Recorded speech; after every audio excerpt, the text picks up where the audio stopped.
Hey guys, Jason here. I'm out of my buddy Larry's Sugar Shack today, and we're boiling some sap today. So I want to give you a quick rundown on his setup. So he built a wood burning oven.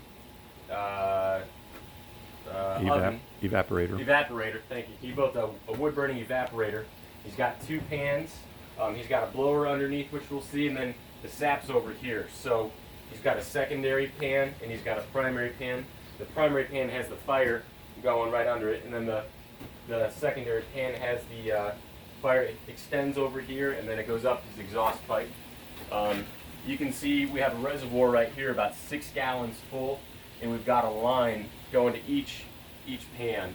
The reason why he has two pans is because once we get to the end, we're gonna dump this secondary pan into here, and you want it thick. You don't want sap to be too thin because it'll cook, it'll turn black, and then it'll be ruined. So we harvested about 56 gallons today. So if Sugar Maple Tree has about 0.5% sugar, we might be able to yield about a gallon and a half.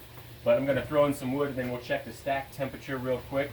You want to keep it, today we're keeping it around 630, 640, so I'm going to throw in a couple pieces of wood, and then we'll check the temperature first. So you always want to check the same spot. I'm going to check right here. So we're at about 640. So it might be good. I just want to show you the inside of this wood burner though. So we're going to just make sure it's fed. So there's a few things that you have to keep doing when you make maple sap into maple syrup. You got to keep feeding the wood, or you could, if you have a propane, whatever fueling system, you have to make sure you have fuel.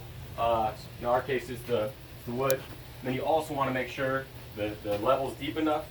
So we'll take some out. You want to make sure, in our instance, for our setup, it's about 3/4 of the way full. So we're going to actually add some from the secondary pan into the primary.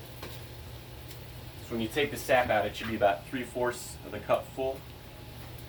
And then the other thing you want to do is, sometimes when you're boiling sap, it foams up, and you want to get rid of that. So it'll burn eventually. So you want to eventually check to make sure you don't have any foam burning.